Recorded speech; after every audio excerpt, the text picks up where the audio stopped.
di wax ni bis bi dafa am solo trop ndax li tax mu am solo mooy Pape Amadou Sarr dafa def lu am solo parce que le président Macky Sall bi mu jëlee réew mi fekk secteur de la pêche kenn ëpp ko ay jafe-jafe mais mu xam ni secteur bi seen la mu commencé ca mool ba parce que ku ne xam ne su mool demul géej mareyeur du mën a am jën mu yëkkati 20 milliards teg ko ci taabal ji ni bépp mool bi dem géej am nga fi 1 million pour nga jënd machine pour dem géej loolu président Macky Sall moo ko def. ñu ni loolu doyul mu ni sécurité en mer dafa war am géej gi dafa war am sécurité si les sauvetage ñu ngi ko doon jëndee 12500 15000 président ni loolu seer na nañ ko def juróomi téeméer ndax mool yëpp man cee jot te at mu ne ngeen wàcce 20 junni si les sauvetage loolu président moo ko def. ñu ni loolu doyul mu ni gaal yi dañoo war a am ay CPS parce que mool yi dee ci géej gi bari na te dañuy réer loolu ministre bi commencé na ko au passage ñu koy nuyu ministre Aliou Ndoye tax incha allahu rabbi dañuy continuer ci procès boobu. ñu ni loolu doyul mu ni nag damay jublu ci wàllu mareyeur yi ku ne xam na ni Sénégal benn mareyeur bu fi dawal oto bu bees amut parce que oto yi ngeen gis mu taxaw 0 kilomètre la te oto bu bees yombu la jënd président ni dama bëgg a jàppale mareyeur yi wante dama koy jaar entre à DER ñuy sant bu baax Pape Amadou Sarr ndax président mi ngi jëkk a boole Grand Théâtre yëkkati 2 milliards ne ko na ko jox mareyeur yi pêcheurs yi ak transformatrices yi mais Pape Amadou Sarr yemul ca loola da koo pousse ba 10 milliards mu ngi nii toog yaakaar naa yi léegi nii rek Thiès gii ñuy wax Adja Aram Ndiaye mu ngi toog mi ngi wax Pape Amadou Sarr ne ko joxe naa 250 groupement fii ci biir Thiès ci DER kon Pape Amadou Sarr yow gàcce ngalaama su ma déggee ñu ne dafay am ñu koy xarab di ko wax mais ñooñu maire yooyu attention seen bopp moo leen ñor man dem naa Grand Théâtre keroog man 15 heures lañ ma convoqué woon mais bi ma duggee ci Grand Théâtre dégg ko dama jóg taxaw tàllal samay loxo ni leen képp ko wax sa intérêt moo tax ngay wax mais kii day liggéey te parparloo amu ci man ku ma xam-xam ne Macky Sall la àndal mais tey sama jigéen a ngi nii toog mu ñoom day Khoudia Diallo amuñu ci financement DER yi parce que Pape Sarr mu ngi doxal liggéeyam mais xoolal Arouna Camara ngi ne jóge Tamba am na ci DER bi mais Kaprad mu ngi jóge ba Kédougou am na ci DER bi boo demee Bakel ñun la am nañ ci DER bi kon loolu la président sakkoon ñu joxe ko waaye nekkul ni dañuy parparloo kon Pape Amadou Sarr wax jooju ñuy wax amul solo le président Macky Sall na xam ni liggéey bi nga ko sant mi ngi koy def amul benn structure boo xam ne am na ci Sénégal boo xam ne li Pape Amadou Sarr def mus na koo def bal nga maa limal nag yëpp mais amul benn boo xam ne li DER def na ko tey xale yi ñu ngi nii Pape Amadou Sarr Thiès a ngi nii jigéen ñaa ngi nii Pape Amadou Sarr déglu naa fi doléance yu bari président Abdou Diaw yóbbul ma jigéen ñaa ngi nee toog macha allah suñu mbokki APR yaa ngi nii toog jeunes yaa ngi nii toog ñoom Abibou Pape Amadou oto yi am na solo trop waaye bu ñu amee oto yi ba pare na nga nu jàppale suñu jigéen ñi nga xam ne ñoo nekk di wàcce benn damba ak ñaari damba ak ñetti damba dem ci marché yi ngir lan Pape Amadou président dafa bëgg ku dimbali jigéen ñi ak jeunes yi sëriñ ñu aaja dimbali lanu moo tax bërki démb dama ko woo ci guddi ni ko monsieur le ministre man dama am benn formation boo xam ni 800 personnes la pour ci pêcheurs yi la ma ca tegal bu ñëwee dinaa bu ñu paree ku am diplôme ma financé la kon Pape Amadou Sarr gàcce ngaalaama ci liggéey bi nga xam ne président Macky Sall dénk na la ko ma wax leen nag solo yi oto yi ñuy jox tey solo si njariñ bi mu am ci oto bu bees day wàññi sa consommation gaz day tax saw jën gën a nekk qualité bu baax tey boo demoon tey ba Fongolimi wala nga dem ba Bakel wala nga ba dem ba Matam wala nga dem ba Kédougou wala nga dem ba Saraya da ngay gis jën yi soppi ko woo xam ni dañ koy lekk mais lekku ñàkk pexe la waaw ma ni tey bu ñu amee oto bu bees tey ànd ak tarbukin jën diitul nëpp Sénégal jën diitul yàq Sénégal beneen bi ci des dina tax jën bi seeraay bi dina wàññeeku lu tax dina wàññeeku mooy tey boo war ne oto bi soo ko jëlee yëpp nga war cee def 200 kees jën war a jënd 200 kees yi glace léegi dinoo jënd 200 kees yi glace wante 100 kees yi glace ngay jënd loolu nag day demal ci prix bi kon na Sénégalais yi xam ne tey mareyeurs yi am nañ matériel bu bees waaye prix jën bi war na wàññeeku ba population bi yëpp xam ne prix bi wàññeeku noonu kon Pape Amadou Sarr ñun duñ man lu may sant la gërëm la ndax oto yi na ngeen xam ni 2 milliards la Pape Amadou Sarr dagg ci gafagaam jënd oto yi muy oto yu bees tàq mu ni intérêt yi ci amoon yëpp da koy teggi pour que bëgg rek mareyeurs yi mën a liggéeyee oto yi parce que oto yi ku ne xam na ni xaw na fi yàgg ñëw président defal na cérémonie bi mu dëgëral waaye moom mi moo mujj fotteeku ne Thierno ñëw leen sama bureau ñu dem bureau mu teggi intérêt yëpp wàññi ko fayal ñu en grâce 1 an loolu Pape Amadou Sarr moo ko def kon tey Pape Amadou Sarr dama ni secteur de la pêche dafa am solo ci réew mi Pape Amadou Sarr dama ni pêche bi képp ku ñu àndal da ngay am ndam te Pape Amadou Sarr na nga xam ni ñi lay colaas ak di wax ak yow xamuñu ne secteur de la pêche ñu ngi ci sa ginnaaw mën luñu lay ñaari dërëm président Macky Sall xam na bu baax secteur de la pêche élection yi bi mu ñëwee dañ di benn marière bu ne juróomi électeur mais dama ko ni président dañuy gagné te looloo am yow nag Pape Amadou Sarr na sa xel dal képp ku lay attaqué la mais le secteur de la pêche la attaqué waaye le secteur agriculture la attaqué mais le secteur élevage la attaqué ca yaxu yaa ngi wàcc suuf yaa ngi wax ak éleveurs yi yaa ngi wax ak baykat yi yaa ngi wax ak mécaniciens yi yaa ngi wax ak ñëpp pour dimbali réew mi pour nit ñi mën a am jàmm kon Pape Amadou Sarr dalalal sa xel parce que man président Macky Sall su ma daan nii may wax xam na ni man du ma jay nit du ma wax nit lu dëgg bu fekkee da nga fee nekk sa liggéeyoo ñun dañ koy wax président mais Pape Amadou Sarr yow yaa ngi liggéey man kay li ma doon ñaan président 450 milliards la wax ci ñetti at yi ñu jublu man damay ñaan président fii ma jàkkaarloo moom ci télévision bi mu dénkal ñu ko Pape Amadou Sarr mii nga xam ne day wàcc ba ci suuf jox ko Sénégalais yi pour Sénégalais yëpp man cee jot kon Pape Amadou Sarr ñun ñu ngi lay félicité di wax ne sama mbokku mareyeurs yi yéen ñi war a jot oto yi ñu ngi leen di ñaanal yàlla yàlla def ci oto yi ndox mu sedd guy géej gi am ay jën te jën di jar ba prix bi nga xam ne waxante ngeen ko ak Pape Amadou Sarr benn jafe du leen ci war a fekk xam leen ni déy na ma fii ma toog léegi ni ma 2 milliards génnewaat naa ko pour defaat beneen projet Thierno maanaam bu ñuy déparé Pape Amadou Sarr nee na ma génnewaat naa 2 milliards bis ni ki tey pour joxaat ko ay oto pour ñeneen ñi amul mën a am kon ñi amul nan jàpp ni oto yi daan ci am oto yi képp kuy mareyeur yaa xam góor nga yaa xam jigéen nga incha allah dañ la jox camion nga dem liggéeyi dundal sa njaboot kon monsieur le ministre Pape Amadou Sarr ñu ngi lay gërëm di sant nag sa collaborateur yi nga àndal monsieur le ministre parce que tey nit bu mënee leen dafa am ñu koy jàppale mais Pape Sarr ñëpp wax na ko ku jàmbaar kuy jël téléphone am la di nuyu bu baax aussi Baye kii Baye Jigal ak ñoom Moussa sonal nañ leen boo gisee ñun duñ la woo rek ñoom lay yem waaye koo ci woo da lay jël ñoom ay satu jigéen ñi macha allah taxaw bu rafet kon Pape Amadou Sarr na sa xel dal am nga équipe bu baax te sénégalais ñu ngi lay diglu président Macky Sall li mu leen dégg xam na ni yaa ngi koy doxal te xam na ni sénégalais yi wax ñu ngi wax ni ñu ngi koy jot kon continuer foofu nga nekk parce que daanu dañul fépp kon bu la kenn sonal ak wax maire yooyu di wax seen intérêt moo leen tax a wax parce que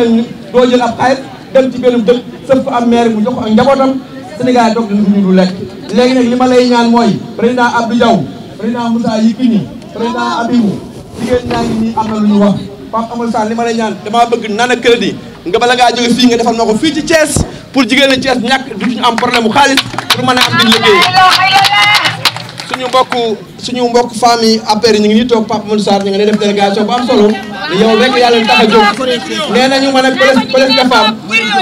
madame Diop Sylla nee nañu ma wax dëgg yàlla dañuy ñëw waaye ñun mosuñu gis DER bi mosuñu ko dégg man leen bis ñi ngi tey jeex na madame Diop ñu ngi ne leen ñoom vraiment ay police de femme affaire lañu di ay jàmbaar ñëw pour fekk cérémonie bi billahi mina seytaani rajim bismillahi rahmani rahim wa baxdu asalaamu aleykum wa rahmatullahi taala wa barakatuhu ñoo ngi nuyu ñi fi teew ñëpp balaa ñuy sori ci suñu kàddu ñu jëkka ndokkeel ñëpp ci weer wu tedd wi ñu nekk di ci ndokkeel diine ji nga xam ni mooy diine Seydina Muhammad alayhi salaam waaye di ci ndokkeel diine Seydina Isa ak ñi bokk ñi leen diine bu ñu jógee ci loolu ñuy ñaan yàlla ci barke weeru koor bi lii am ci àdduna bi waxuma sax Sénégal mooy li ñuy tudde feebar yàlla na yàlla jeexal ko ci barke weeru koor bi te bu koy jeexal yàlla nañ bokk ci ñi koy fekkee te luñ ci am ci ay rëcc rëcc yàlla nañ ko baal lum nu ci teg yàlla nañ ko nangul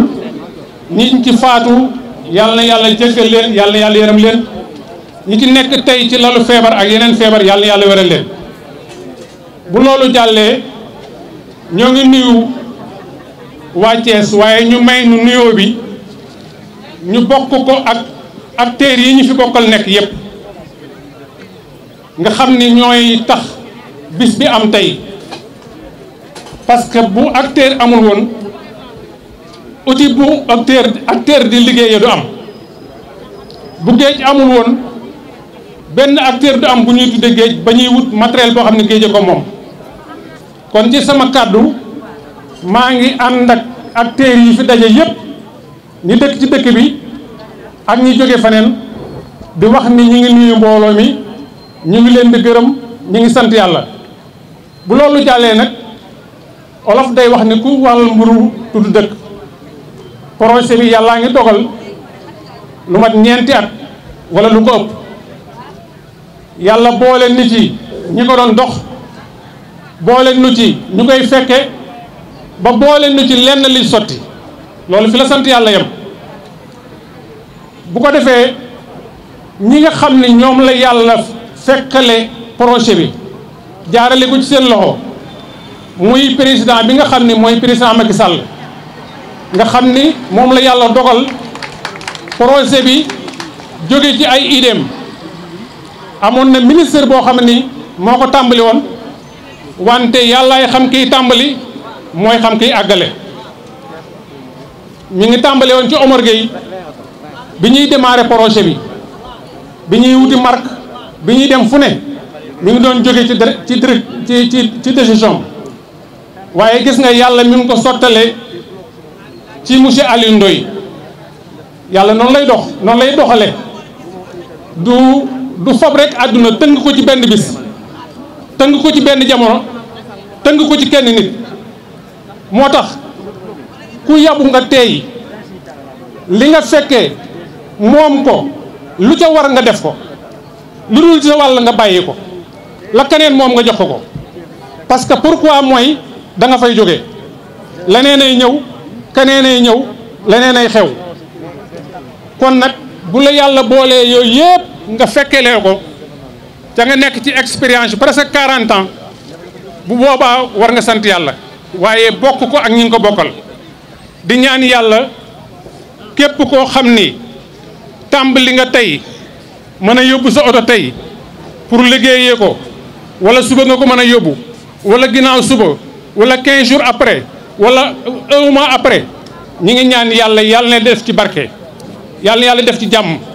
ca ñu xam ni projet buy tàmbali la première phase la peut-être xañ na xew-xew yi amoon ci àdduna bi parce que depuis xam ngeen ni mois de mars daaw ba léegi benn activité bu normal mënul am dajale ay nit mënut a am def leneen mënut a am kon loolu mooy tax projet bi di dox ba naga ni waaye heure bi ci deuxième phase la ñu war a nekk ca bëgguñu yam deuxième phase troisième phase quatrième phase dañu bëgg génération bu nekk booy ñëw fekk li nga fi fu mu tàmbalee war faa yem nga tàmbalee fa continuer dem loolu mooy kàddu yi dañ koy gàttal yàllaa ngi dogal nag projet bi président mi ngi ko teg ci loxo Pape Amadou Sarr mu boole nu ak Pape Jean dinaa wax tey mbooloo mi Pape Jean dinaa ko wax ni ko wax dëgg yàlla lépp lu mu war a def suñu digganteeg moom def na ci lu mu mënul nit nag buñ la boolee ak moom bu bis jotee da nga koy wax ka leen boole doo ko toppatoo malgré sax waran nga koy toppatoo parce que la nga yor la muy yor yaa ko moom parce que benn autorité moomul li nga yor ki tax ñu jox la ko moo ko moom mais yow yaa koy saytul yaa koy séddaleel waaye Pape Jean boo ko woo da nga ko jot boo bëggee rencontré wu ak moom dana la jox rencontre boo ko laajee information dana la ko jox ba bisu tey parce que loolu moo ko may mu convoqué dimanche pour ñu ñëw yàgg naa man ci téléphone dimanche wool ma boppam ni ma mardi lii ak lii ak lii ak lii bon loolu il faut ñu seedeel ko nit ñi bu ko defee daal temps bi dafa xat parce que maa ngi koy tooñ ni ko 15 heures ngeen ni convoqué woon 14h30 fi la ñu fekk mais noonu la Sénégal di doxee say il faut ñu nangu ko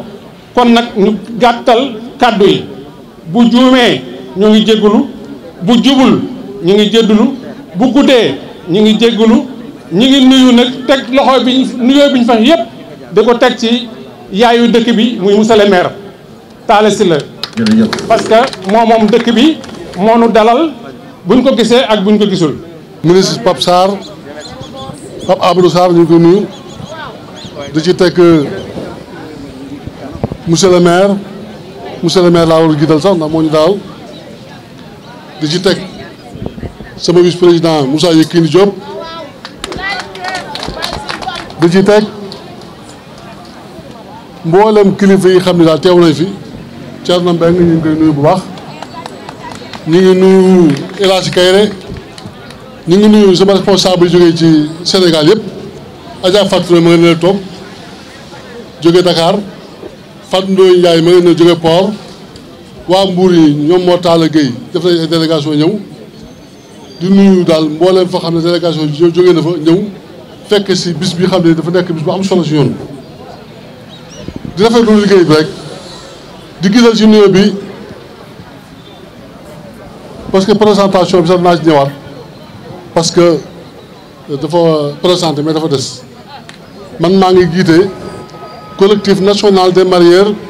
pour le développement du Sénégal siège social nekk marché central poisson de ba Pikine kuréel bi am na moom ñaar fukki at fukki régions yi ak ñeent yëpp foofu a dem biir Sénégal am na fa président ak présidente jiite ko ay at nag loolu dafa mat a leeral lii nag nekk projet boo xam ne nii dañ ciy gërëm ministre de la pêche bu baax ginnaaw bi ñu ci gërëmee président de la République mais di ci gërëm ministre délégué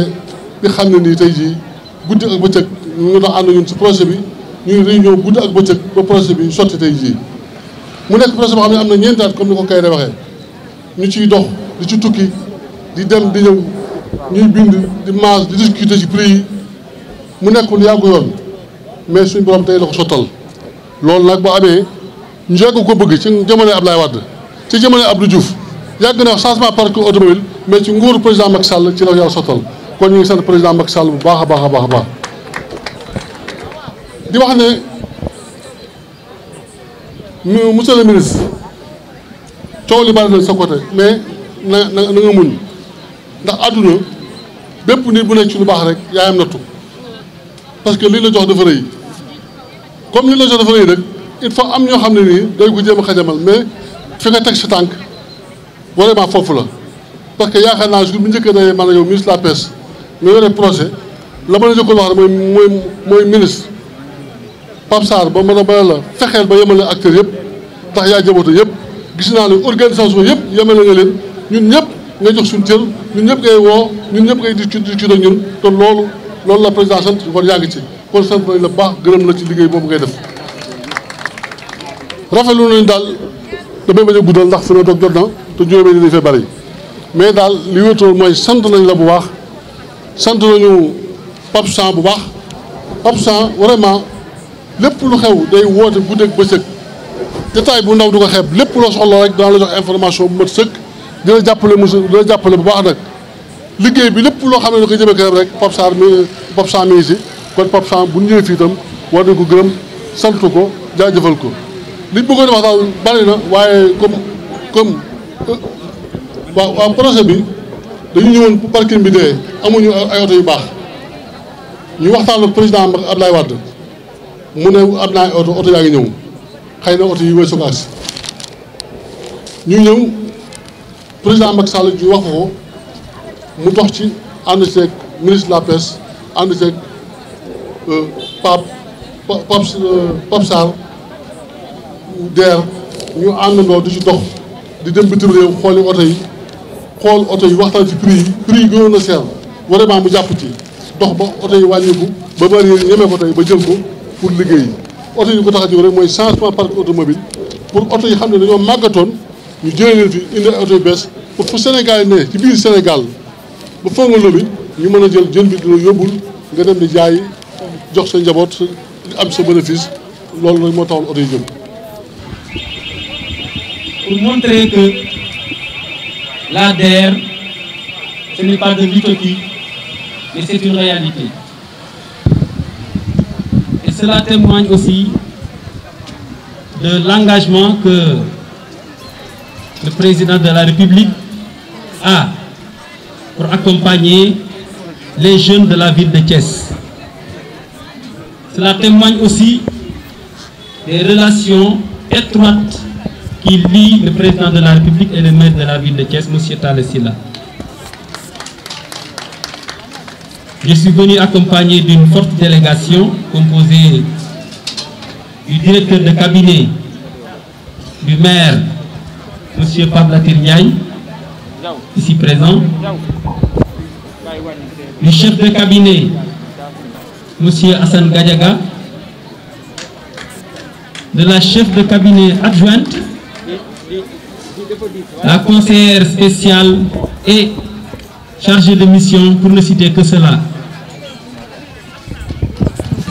Le maire de la ville vous témoigne toute sa gratitude et aussi son engagement, sa disponibilité à accompagner la terre.